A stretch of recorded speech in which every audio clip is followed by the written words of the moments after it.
So about 6 months later, I'm at a training in Dallas for what is now our forward classes. And you get paired up with different people. And I got paired up with this lady for my print partner.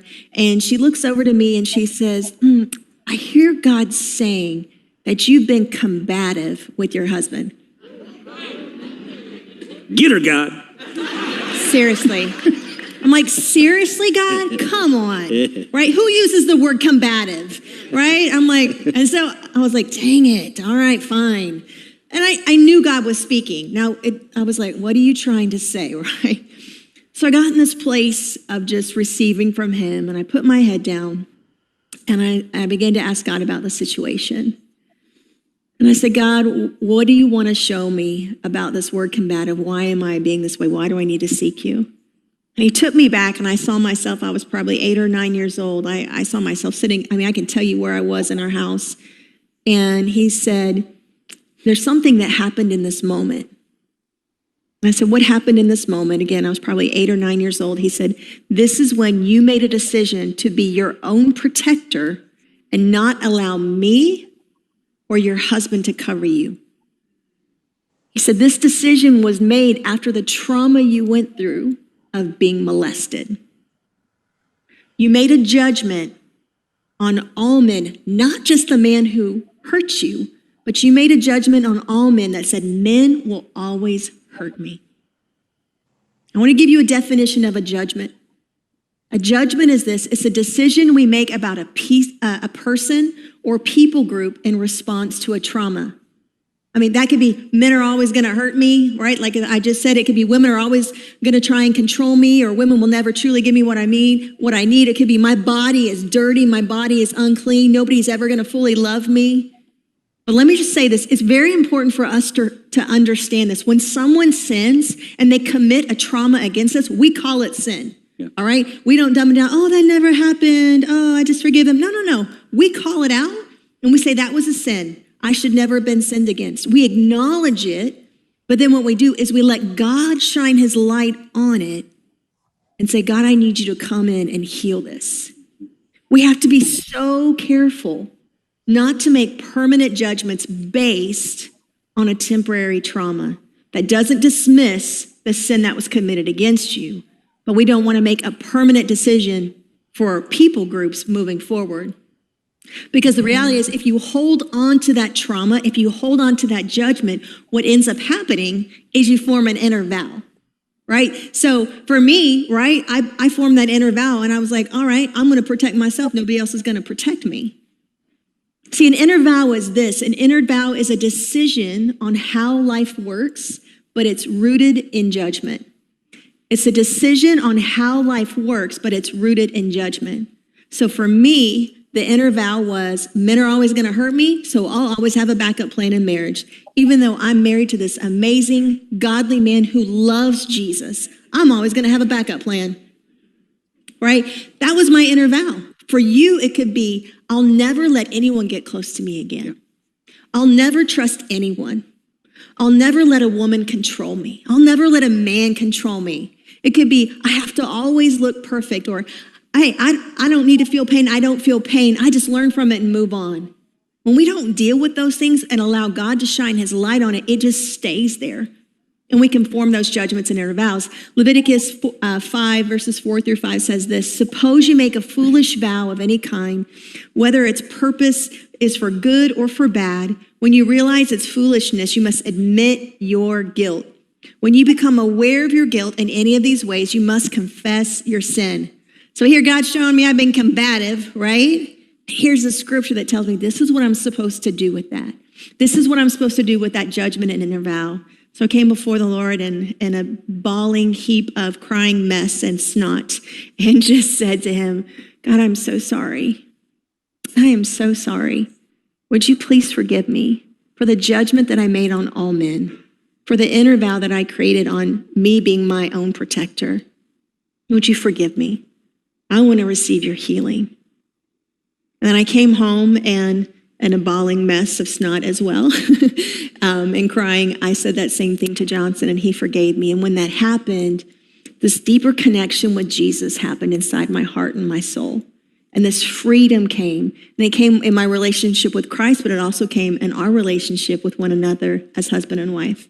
Yeah. So how I get this mental picture of a judgment and an inner vow is almost like a walnut, like a pecan, something like that, where an event happens, a wound happens, and a judgment is, like she said, is basically, just imagine a judge, right? Gavel in the hand. So a judge is, hey, a man did that or a woman did that, and bah, bah, bah, that's how it is.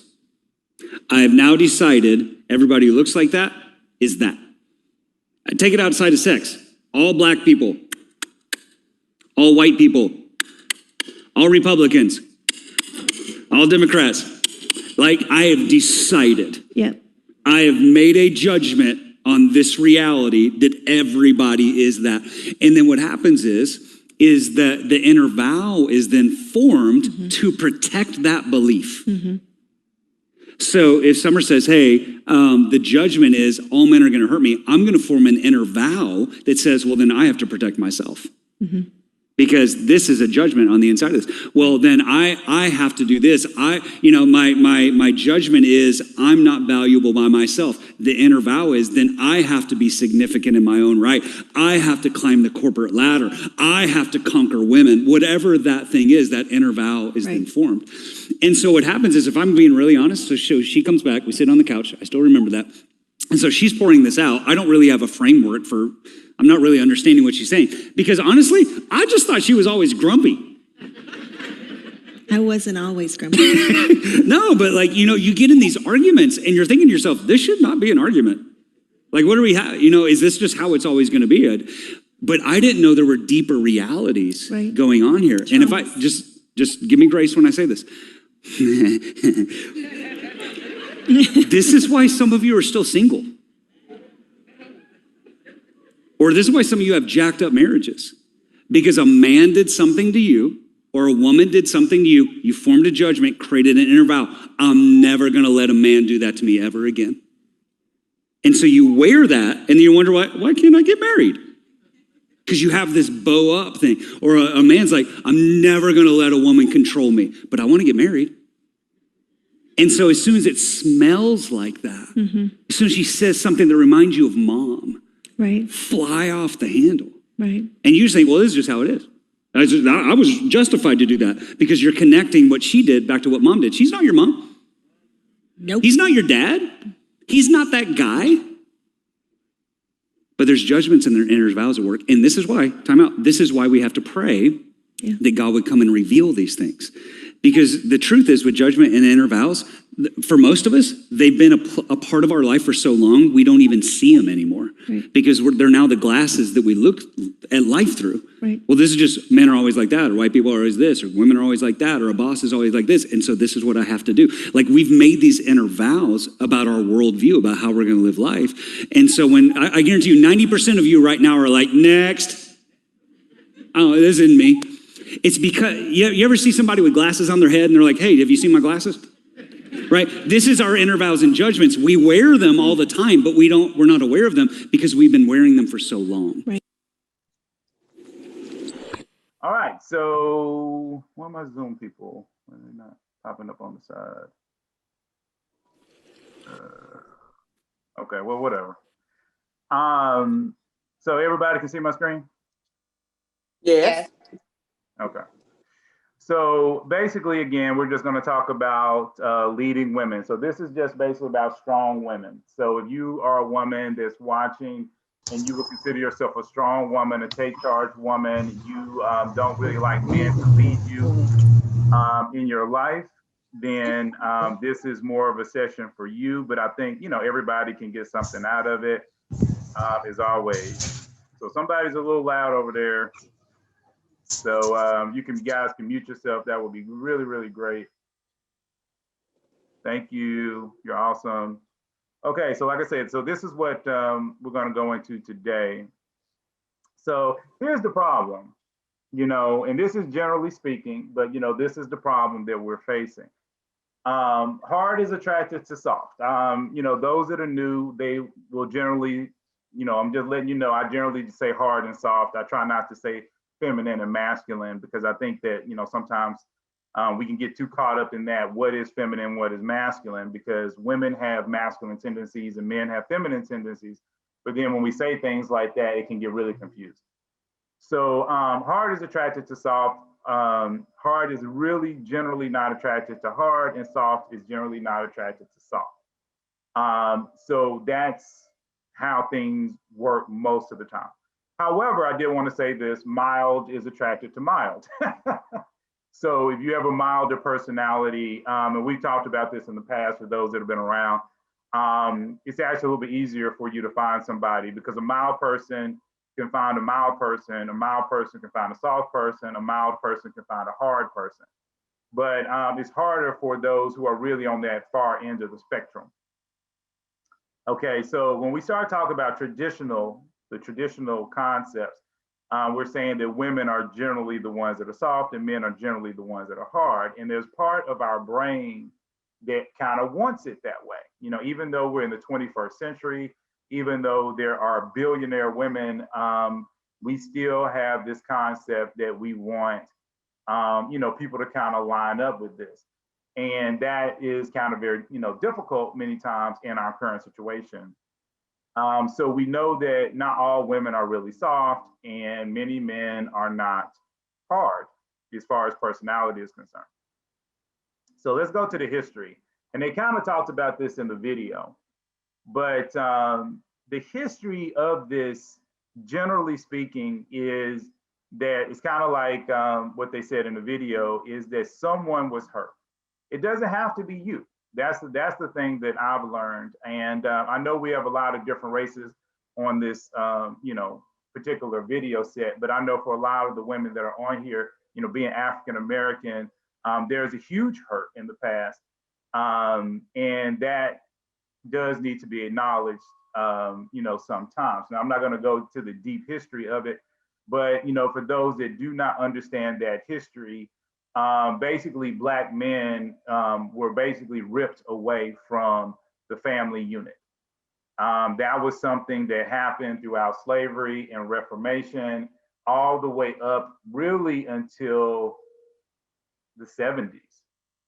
Men were ripped out of the families. They could be ripped out for multiple reasons. It was very easy for a Black man to be arrested for absolutely doing nothing. And there's a lot of movies and historical things that you can look up if you're just that interested. But what this has caused is that it caused a backlash where women felt as though their men could not protect them. Now, this does not have to be a Black person thing. It could be a white person thing. It could be a Latino person thing. It could be an Asian person thing. This has nothing to do really with Black or white. But what the concept here is that somebody somewhere was hurt. And that hurt led to a judgment. And so what happened was, not only did the woman many times, because a lot of times this deals with women, not always, but sometimes, try to say, hey, I'm going to protect myself and I'm going to secure myself and be strong for myself, but I'm going to teach the same thing to my daughter. And then the daughter would teach it to her daughter. And then that daughter would teach it to her daughter. And it would be generation after generation after generation. And so the problem with this is that all those women were doing the best thing that they could at the time, because they were just trying to survive. But the issue that we're having now, which is, one of the main reasons why we're doing this particular lesson today, is that we're in a place where, honestly, women don't have to be as hard as they used to be.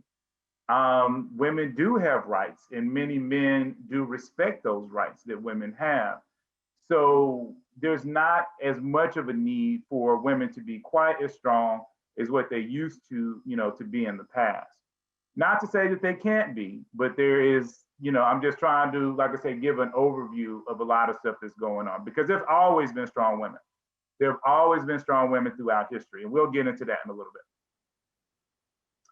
Okay, so here are the 4 choices that I've been racking my brain over. Besides, I've also recognized that I might have a part 2 of this, because I think this is too big just for one. And I do think that God has shown me a few things, but I feel in my spirit that there's something else that he wants to reveal. And I don't know if that's going to come at a future time, because maybe there'll be a member that will have that type of information, or if there's something else that he's going to want to do. But I do feel that there's something else coming. But anyway, so there's 4 choices that you can really think about.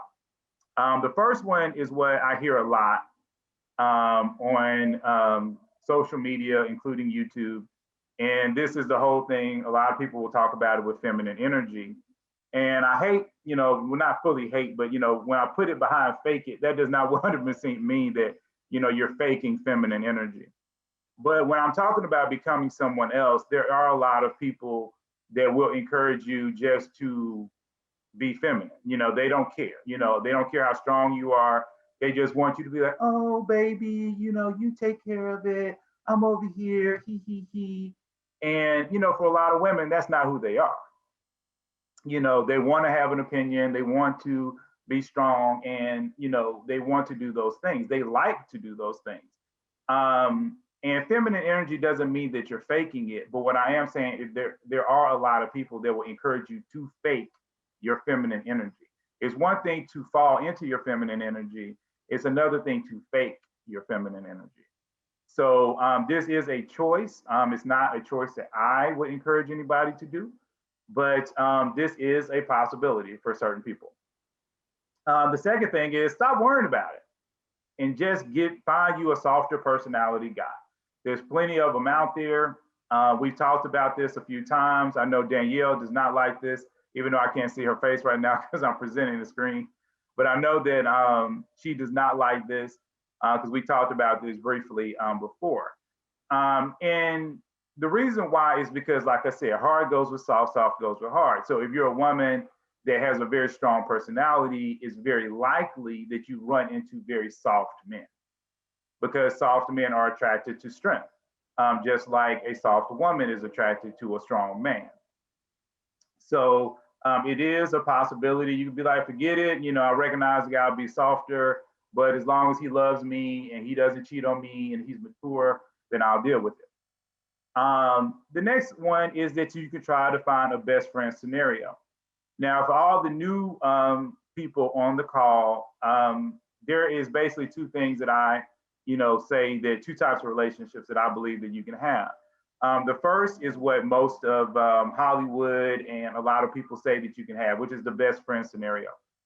And then the second one is what I actually was in before, and kind of what we're talking about now is just the whole hard soft scenario. So when you're in a hard soft scenario, it's not really like that person's your best friend. It's more like they are your romantic opposite. And you'll find very strong connection in being in a romantic opposite type of relationship. But for many people, to get back to the best friend scenario, this is where your personalities are almost the same. And you can make this work, but it's going to take a lot more effort, because there's going to be issues when you have 2 people with very strong personalities. And again, I want to make sure that we understand what strong personalities are. Strong personalities are take charge personalities. Strong personality people have a hard time when things are not going well, when they're not organized, when things aren't happening in a certain timely fashion, and they have kind of a gut instinct to kind of get up and take control. If you are that type of woman, then you have more of a strong personality. And then the final version is to find a stronger guy. Just simply find a stronger guy. But this is easier said than done. And when I've talked to many women that have been with stronger men than them, when they are admittedly a strong personality, they have admitted to me, and there have been women literally in this group that have admitted they have fallen into abusive relationships. And the reason why for this, for all the new people, is what we've studied, when we start talking about Enneagram and just personality, is that there really is a place where there's just no more strength. There's just no more. And a lot of women feel like the man has to be stronger than me. He has to be more powerful. He has to be more commanding. But there is a place where a man is no longer really being strong, he's being a jerk. And a lot of women will fall into that trap because they're trying to find this strength that is stronger than them, but he's not stronger than you, boo. He is just a jerk and he has an attitude. And you are thinking, oh, this is great. And then you're trying to soften him up just a little bit so he'll be nice, but he's really in a bad place in his life. And therefore, he will never be that guy that you're really looking for. Okay, so here's the power of feminine energy.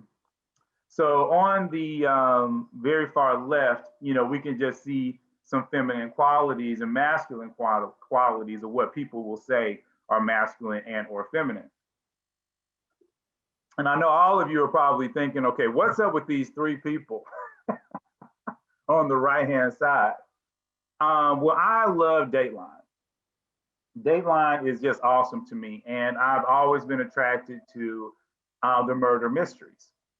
I don't know why, don't ask me why, but I always like it when I can find some woman out there that can convince a man to kill her husband. Don't ask me why I'm fascinated by that. Maybe that's a protection thing with me, trying to make sure nobody's out there trying to kill me. But this lady, that is what happened. This particular lady convinced this guy to basically kill her husband.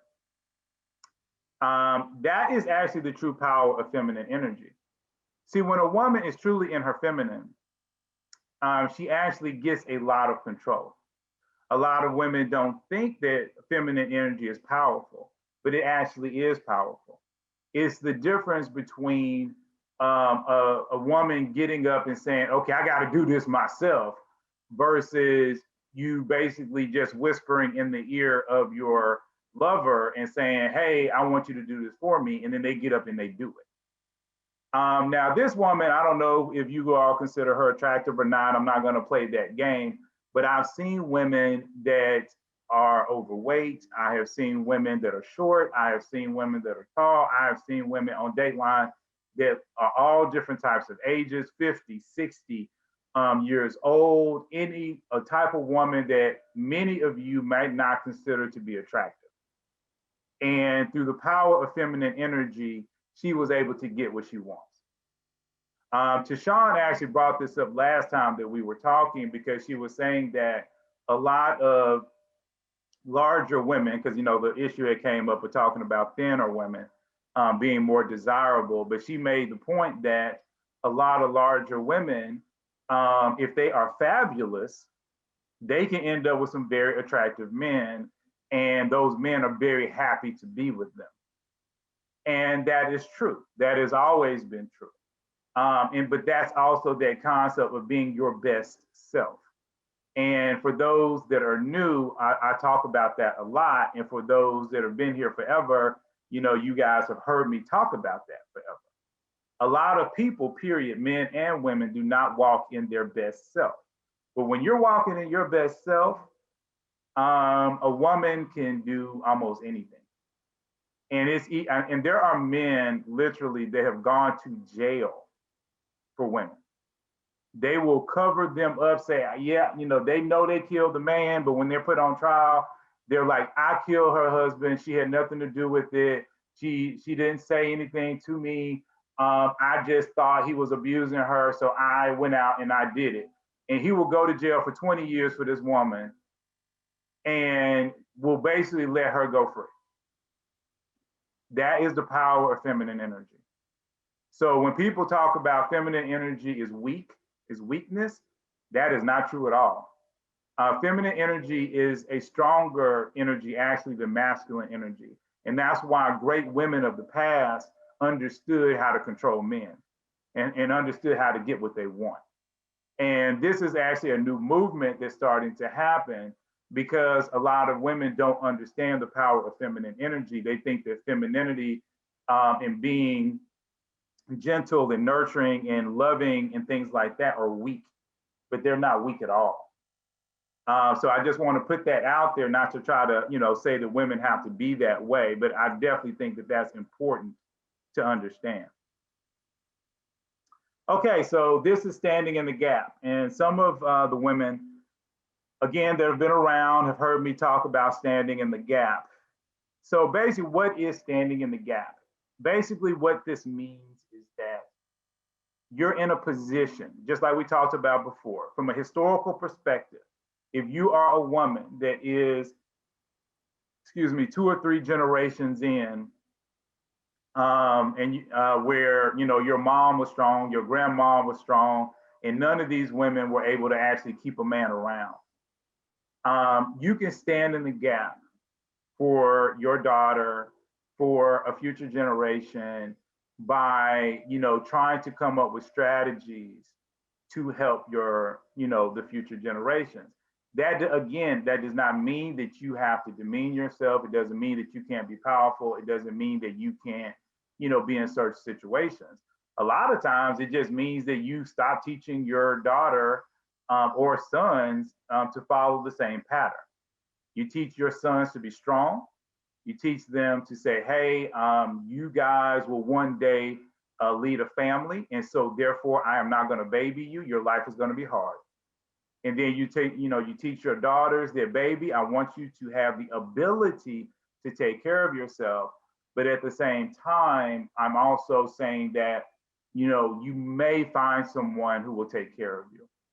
Not saying it will happen, but you might find that. And many times those are just things that you can do to try to stand in the gap if it bothers you.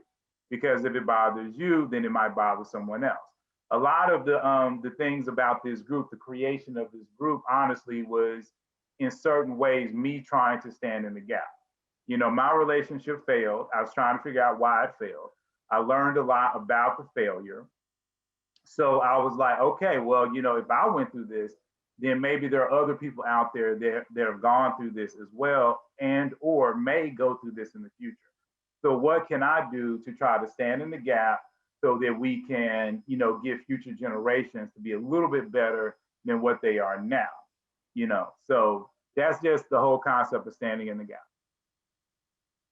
So here is what God actually showed me, believe it or not. This is all that stuff in the past is just things that I found and or tried to understand, because this one, like I said, this is a very difficult conversation to have.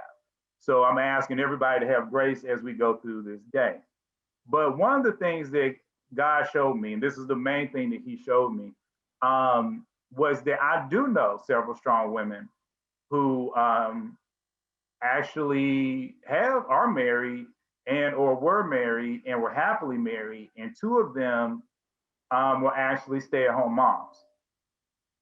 So God kind of put in my heart, at least I think he put it in my heart, to really talk about where your focus is. And I think that that's a key element. And they kind of said that in the video, where Johnson was kind of saying it at the end, where he was talking, it sounded more like he was talking to men, but I think it can be translated to both. Because even though you might have a strong personality, the concept is, where is your primary focus? Is your focus on your life? Is it on your children? Is it on rest? Is it on fun? Is it on climbing the social ladder? Where is your focus? Where it should be is on God and your partner. Really, beyond those 2, that it's actually in the wrong order. The proper order for your focus of life is to be God first, then your partner, then your children. Your children do not come over your partner. That is one of those things, again, that's very hard. And I can understand it, especially for single moms that might be trying to, get married. It's hard for them because they're protecting their children against their spouse. So I think those are specific situations. But, if for somebody that's not married and they want to get married, and they don't have any children, your husband actually comes over your children. So you should be listening to him. You should be trying to work with him quicker than you're trying to figure out how to get things to my children, because you want the children to have things first. And this is where we talk about focus, because if you are a powerful woman, but your focus is your husband and your focus is God, then you're still okay. most men don't really have an issue with that. The issue is if your focus is on your job, especially that one. That one's the one that I think is hurting more people, men and women, than anything else. Men kind of got the message because we have even commercials that will encourage men to, take time out of your busy schedule and spend time with your wife. There are commercials that joke on that. But there are women now that are doing that. Women have now put their careers above their partners. And it's hard for men to, sit around and basically be waiting on their wife, or their wife has a hard day at work and it's all the time. It's not just a period of, okay, we did a release or we did this or we did that or we had a cut over, depending upon whatever your job is. But it's continuous because now this wife is trying to become the VP and then she wants to one day become the CEO. That becomes a lot more difficult. Not to say you can't have it, but again, it just becomes a lot more difficult. So that's just the thing, and I think that's the main thing we can talk about is just the focus. But one of the things that I thought was really interesting, and I actually heard this on a podcast, and I wish I remember what podcast it was, but it was basically some guys, and they were sitting around talking about the new issues of what's going on in our world as far as powerful women and different things like that. And one of them said the most awesome thing. He was like, "I wish we could find more women who are brave enough to just be feminine." And I was like, wow. That really kind of blew my mind because there is a stereotype now that is pushed by certain agendas that is trying to encourage women to be masculine, encourage women not to be feminine, not to be at least what we consider traditionally feminine. And that actually should not be. People should have the ability to be whatever it is that they want to be. I am not trying to encourage anybody to, like I say, fake the funk. I'm not trying to encourage anybody to soften their personality. Those that have been around me for a long period of time and have been in these meetings know that I'm always about being your authentic self. But I've also always said that there is a point of where you have too much stress. And then there is a point where you need to basically make sure that you are as mature as possible. Because there's one thing, for instance, if I go into, let's say, a restaurant and the waitress gets my order wrong. Well, I can look at her and I can cuss her out and be like, "Girl, why you blah, blah, blah, blah, blah," and I can just go off. Or I can be like, "Oh, I'm sorry, you got my order wrong. Are you having a bad day? Is something going on? Can we talk about this?" Or whatever, I can try to be nice to her or him or whoever it is. I can try to be nice. See, that's the mature thing to do. That is the Jesus thing to do. That is what we're called to do as Christians. But many times we don't get that. We don't understand that. And that's what I'm talking about when I'm saying personality. Just because you have a strong personality doesn't mean that you have to be rude. It doesn't mean you have to be a jerk. Being a jerk is your choice. Okay, so before we get into the Q&A and the fun stuff,